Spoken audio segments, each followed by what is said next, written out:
Good morning all of you. Welcome to Harshit YouTube channel.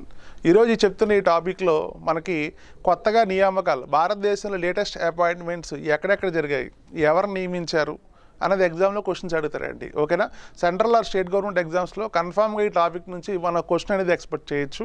So latest appointments 2025 భారతదేశంలో ఎక్కడెక్కడ ఏ సంస్థల్లో కొత్త వ్యక్తులు నియమించారు, కొత్త అధ్యక్షులు ఎక్కడ వచ్చారు, వెళ్ళిపోయిన వ్యక్తులు ఎవరు అన్నది ఈ వీడియోలో మనం క్లారిటీగా చెప్తాం మనం. ఓకేనా? So latest appointments point of వ్యూలో ఫస్ట్ నేను ఒక సంస్థ తీసుకుంటున్నాను. ఆ సంస్థ ఏంటి అంటే ఆర్బీఐ. ఓకేనా? ఆ సంస్థ ఏంటి అంటే RBI, reserve bank of India. ఓకేనా? So reserve bank of India concept వచ్చేసరికి రిజర్వ్ బ్యాంక్ ఆఫ్ ఇండియాలో మనకి 4 డిప్యూటీ గవర్నర్స్ ఉంటారండి. ఎంతమంది ఉంటారంటే 4 డిప్యూటీ గవర్నర్స్ ఉంటారు. ఓకేనా? సో 4 డిప్యూటీ గవర్నర్స్ ఉంటారు. ఈ 4 డిప్యూటీ గవర్నర్స్లో ఈ 2025 సంవత్సరంలో మనకి 2 గవర్నర్లు నియమించారు. కొత్తగా ఒక 2 గవర్నర్లు వచ్చారు. సో అక్టోబర్ మంత్లో మన రీసెంట్గా ఒక కొత్త గవర్నర్ రావడం జరిగింది, డిప్యూటీ గవర్నర్ రావడం జరిగింది. ఓకేనా? సో ఆ వ్యక్తి పేరు గురించి మాట్లాడదాం. ఓకేనా? సో చంద్రా మురుమ్ అంటాం మనం. ఏమంటామంటే చంద్రా మురుమ్. ఓకేనా? సో చంద్రా మురుమ్ వచ్చేసరికి ఆర్బీఐ కొత్త డిప్యూటీ గవర్నర్. ఓకేనండి? So who is the new deputy governor of RBI అని అడుగుతాడు ఎగ్జామ్లో. సో ఏం గుర్తుపెట్టుకోవాలంటే చంద్రా మురుమ్ అని గుర్తుపెట్టుకోవాలి, ఇంపార్టెంట్. ఓకేనా? సో నెక్స్ట్ వన్ వచ్చేసరికి మనకి ఆల్రెడీ ఇయర్లోనే జూన్ మంత్లో, ఓకేనా, సో ఒక లేడీని డిప్యూటీ గవర్నర్గా అపాయింట్ చేశారు. ఆ లేడీ పేరు ఏంటి అంటే పూనం గుప్తా. ఆ లేడీ పేరు ఏంటి అంటే పూనం గుప్తా అని గుర్తుపెట్టుకోవాలి. ఓకేనండి? సో ఆ వ్యక్తి పేరు ఏం చెప్పాను నేను? చంద్రా మురుమ్ అని చెప్పాను నేను. రీసెంట్గా అపాయింట్ అయిన RBI deputy governor. Next already రీసెంట్గా 2025లో ఇంకో వ్యక్తి ఎవరు వచ్చారంటే పూనం గుప్తా. ఎగ్జామ్లో క్వశ్చన్స్ ఈ విధంగా అడుగుతాడు. నెక్స్ట్ ఇంకా రిమైనింగ్ 2 డిప్యూటీ గవర్నర్స్ పేర్లు కూడా నేను రాస్తాను. ఓకేనా? సో ఒక వ్యక్తి పేరు వచ్చేసరికి ఏంటి అంటే జానకి రామ్ అంటాం మనం. ఏమంటామంటే జానకి రామ్ అంటాం, గుర్తుపెట్టుకోవాలి, ఇంపార్టెంట్. ఓకేనా? నెక్స్ట్ ఇంకొక ఆర్బీఐ డిప్యూటీ గవర్నర్ పేరు ఏంటి అంటే రవిశంకర్ అంటాం మనం. ఏమంటామంటే రవిశంకర్ అంటాం. ఓకేనండి? సో ఓవరాల్గా ప్రజెంట్ ఇప్పుడున్న ఆర్బీఐ డిప్యూటీ గవర్నర్స్ అండి 4 కూడా. ఓకేనా? నెక్స్ట్ ఇంకొకటి 2025లో ఎవరు అపాయింట్ అయ్యారంటే పై 2 వ్యక్తుల్ని గుర్తుపెట్టుకోవాలి. ఎగ్జామ్లో ఈ మధ్యకాలంలో ఇటువంటి క్వశ్చన్స్ వస్తున్నాయి. ఓకేనండి?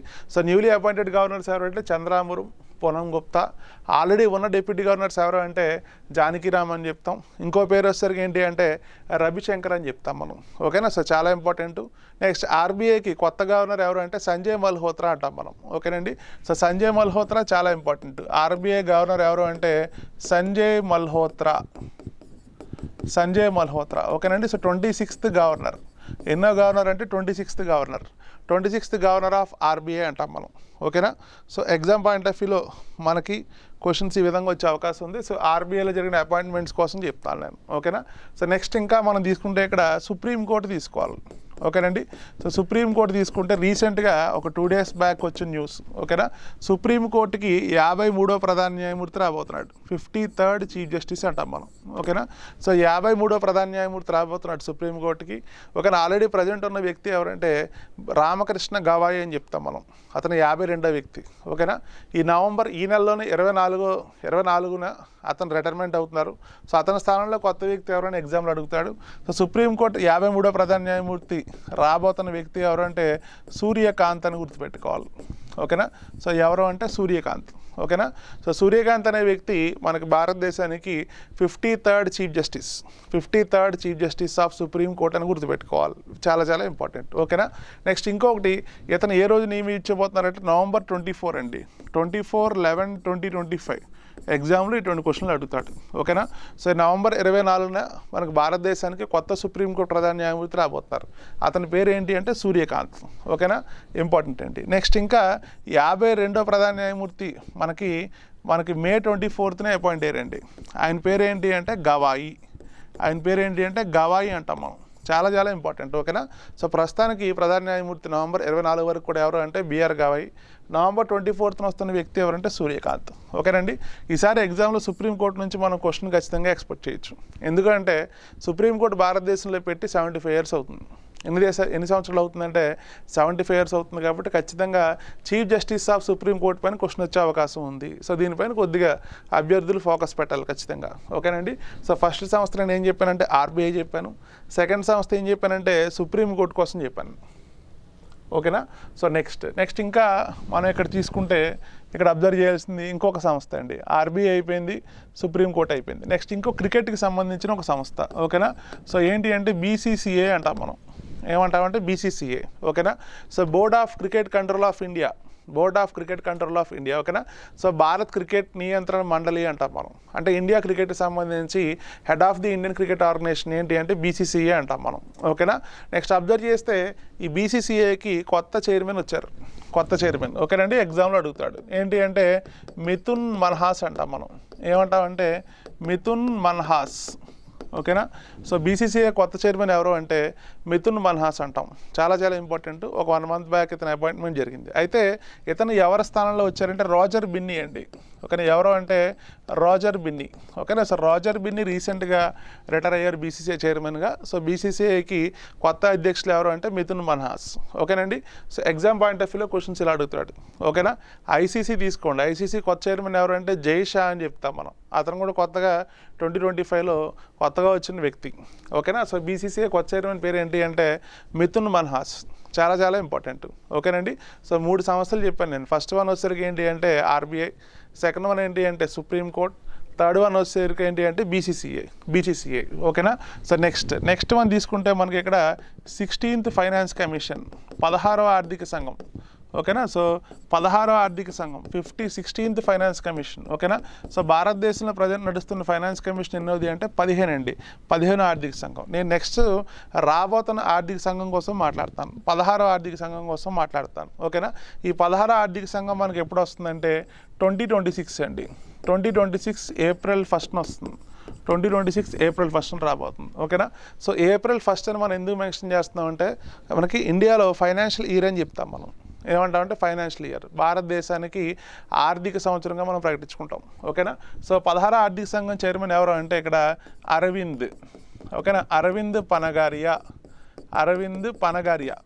ఓకేనా. సో అరవింద్ పనగారియా అని గుర్తుపెట్టుకోవాలి. Very very important. ఓకేనా. సో 16వ ఆర్థిక సంఘం చైర్మన్ ఎవరు అంటే అరవింద్ పనగారియా అంటాం. సో April 1st 2026 సంవత్సరంలో బాధ్యతలు తీసుకోబోతున్నారు. ఓకేనండి. ఇది కూడా లేటెస్ట్ అపాయింట్మెంట్. సో ఎగ్జామ్లో మనకి వీటిపైన కూడా క్వశ్చన్స్ వచ్చే అవకాశం ఉంది. ఓకేనా. సో ఆర్థిక సంఘం అనేది భారతదేశంలో ప్రతి 5 సంవత్సరాలకు ఒకసారి అపాయింట్ చేస్తారు. ఓకేనా. So appointed for every 5 years అంటాం మనం. Appointed for every 5 years. ఓకేనా. ఇంపార్టెంట్ అండి, చూసుకోవాలి. సో నెక్స్ట్ ఇంకా మనం డిస్కస్ చేస్తే 5 సంవత్సరాల తర్వాత కొన్ని రాష్ట్రాలు గవర్నర్ల కోసం మాట్లాడాలండి. ఓకేనా. సో మహారాష్ట్ర కొత్త గవర్నర్. ఎందుకు మహారాష్ట్ర తీసుకున్నామంటే గతంలో మహారాష్ట్ర గవర్నర్గా ఉన్న రాధాకృష్ణ భారతదేశానికి ఉపరాష్ట్రపతి అయ్యారు.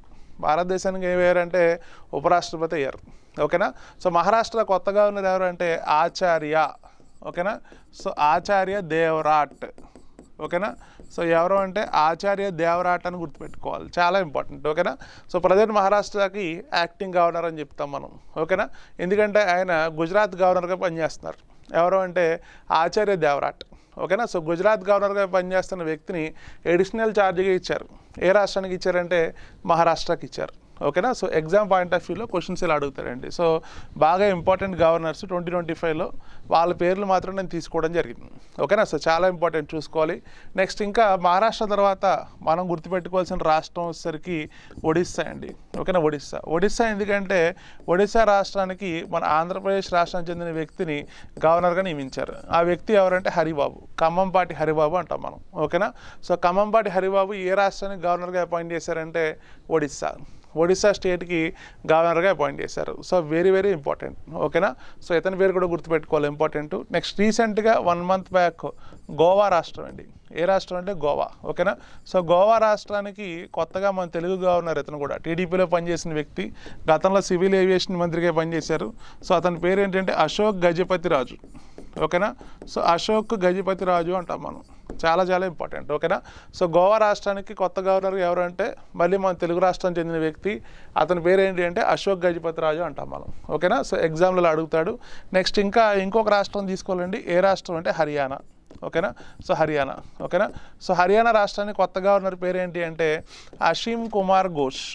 ఓకేనా. సో అసీమ్ కుమార్ ఘోష్. ఓకేనా. సో గతంలో బండారు దత్తాత్రేయ అని చెప్పేవాళ్ళం మనం. ఏ రాష్ట్రానికి అంటే హర్యానా. ఓకేనా. ఈసారి హర్యానా రాష్ట్రానికి మనం కొత్త గవర్నర్ పేరు ఏం చెప్తున్నామంటే అసీమ్ కుమార్ ఘోష్ అంటాం. ఓకేనా. సో ఎగ్జామ్ పాయింట్ ఆఫ్ వ్యూలో అడుగుతాడు. సో మహారాష్ట్ర గవర్నర్ ఆచార్య దేవరాట్, ఒడిస్సా హరిబాబు, గోవా అశోక్ గజపతిరాజు, హర్యానా అసీమ్ కుమార్ ఘోష్. ఓకేనండి.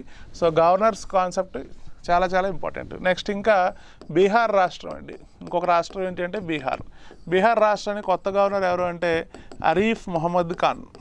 ఓకేనా. సో ఎవరు అంటే అరీఫ్ మొహమ్మద్ ఖాన్. ఓకేనండి. సో అరీఫ్ మొహమ్మద్ ఖాన్ గతంలో కేరళ రాష్ట్రానికి గవర్నర్గా పనిచేశారు. అయితే అరీఫ్ మొహమ్మద్ ఖాన్ని బీహార్ రాష్ట్రానికి ట్రాన్స్ఫర్ చేశారు. ఓకేనండి. సో గవర్నర్ కాన్సెప్ట్ ఖచ్చితంగా ఎగ్జామ్లో అడుగుతాడు, సో చూసుకోవాలి. నెక్స్ట్ ఇంకొక గవర్నర్ గురించి మనం ఇక్కడ డిస్కస్ చేద్దాం మనం. ఓకేనా. సో బీహార్ స్టేట్ అయిపోయింది. టోటల్గా నేను ఒక 5 స్టేట్స్ చెప్పానండి. సో మహారాష్ట్ర, ఒడిస్సా, గోవా, హర్యానా, నెక్స్ట్ ఇంకొకటి ఏంటి అంటే బీహార్. ఓకేనండి. సో గవర్నర్స్ కాన్సెప్ట్ అనేది ఎగ్జామ్లో ఖచ్చితంగా మనం తెలుసుకోవాల్సిన కాన్సెప్ట్. నెక్స్ట్ ఇంకొక స్టేట్ వచ్చేసరికి మణిపూర్ చెప్తాం మనం. ఏ స్టేట్ అంటే మణిపూర్. ఓకేనా.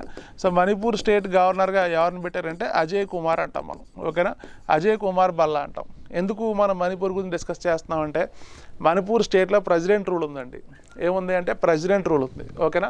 సో రాష్ట్రపతి పాలన జరుగుతుంది మణిపూర్లో. అక్కడ మణిపూర్ ముఖ్యమంత్రి బైరన్ సింగ్ అనే వ్యక్తి రాజీనామా చేయడం జరిగింది. ఓకేనా. సో మణిపూర్కి గవర్నర్ ఇంపార్టెంట్ అజయ్ కుమార్ భల్లా. ఓకేనా. నెక్స్ట్ ఇంకా అజయ్ కుమార్ భల్లా గతంలో మన ఇండియాకి ప్రధానమంత్రి దగ్గర హోమ్ సెక్రటరీగా పనిచేశారు. ఓకేనా. సో ఈ గవర్నర్స్ అనేవి మనం ఇక్కడ క్లారిటీగా తెలుసుకోవాలి. సో ఎగ్జామ్ పాయింట్ ఆఫ్ వ్యూలో క్వశ్చన్స్ అడుగుతాడు. ఓకేనా. So latest appointments 2025 point of వ్యూలో నేను చాలా ఇంపార్టెంట్ ఇన్ఫర్మేషన్ చెప్పాను.